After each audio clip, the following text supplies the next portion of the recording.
Hey, we are here at EA's Studio Showcase. Now, it hasn't quite started yet, so we took this opportunity to sneak in over here at the Left 4 Dead area and talk to Mike Booth, who is president of Turtle Rock Studios, who are making the game. Mike, what is this game? This game, imagine that you and I are the only lucky survivors in a viral holocaust that turns everyone else into ravening psychotic zombies, basically, and we need to escape LA. So that's, in a nutshell, the game. It's all about cooperation. There's 4 survivors. They have got to trust each other. They've got to watch their backs, and they're trying to make it out alive. So just LA had the viral holocaust? No, it's larger than LA, but more I can't say at the moment. We're keeping the backstory a little bit, sketchy. All right, well, let's actually go see this in action. So we're coming in here. The room's actually pretty empty because nobody's been let in yet, so yay. And we're going to stand here and watch somebody get jacked up. What happened here is Chris has just been hit with a vomit from the boomer.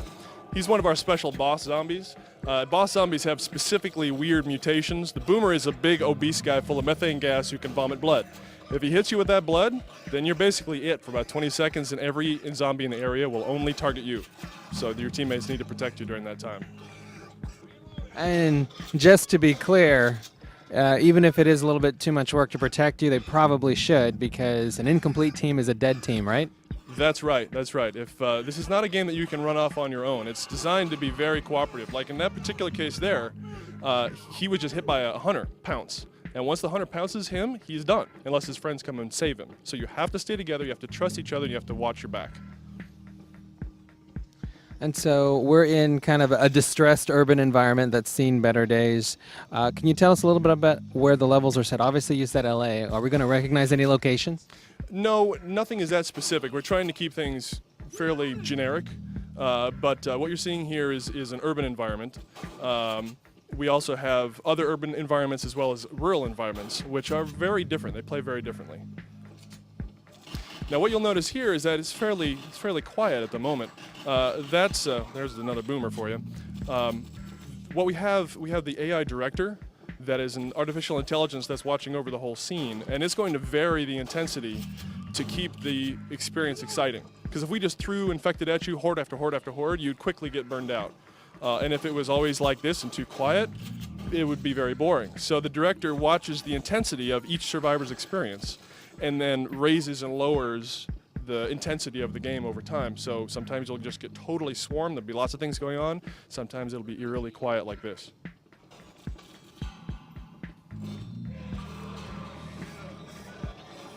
Now that was a combo of 2 boss zombies, right? The smoker has a 50-foot long prehensile tongue, which you can throw out and grab a survivor and pull him way out of position, right? Which is what he just did. Now, while he was being pulled, a hunter was waiting around the corner to pounce on him. So the player-controlled infected, the boss infected, which right now are controlled by AI, can be very devious if they want to work together and set up these sort of traps for them. So for infected, these folks are kind of spry and they move pretty fast. Is that a big concern? You mean the infected hordes?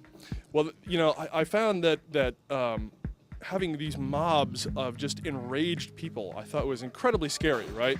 I mean, the traditional shambling zombies also are scary in a different way. But when you get just completely overwhelmed by 30 or 40, just ravening people, it's very disturbing. To say the least. So this is coming out on the PC and the 360, correct? That's correct, yes. Are there going to be any differences between the 2 games? Will they be able to play with each other? Anything crazy like that? Right now, that's still up in the air, exactly how that's going to work. What we're concentrating on right now is just making the game experience as polished and good and intense as we can possibly make it on both platforms. As far as PC goes, it looks really good, but is it going to be much of a resource hog? We are taking a lot of effort to make sure that the game is optimized and runs well on a variety of machines. And that's one of the strengths of the Source engine, is that it is very scalable, and it runs on many different levels of consumer hardware.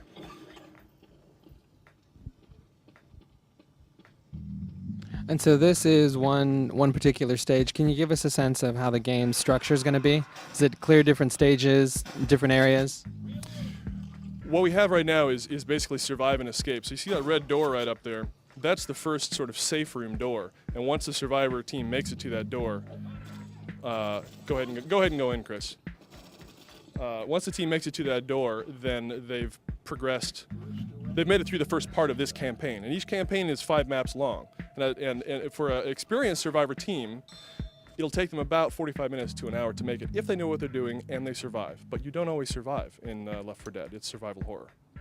All right, well, there you go. That's a lot of infected viral stuff happening in LA, like always, and there's people trying to escape it. So that's really cool, man. Thanks very much. And when can we look for the game? Right now we're just saying 2008.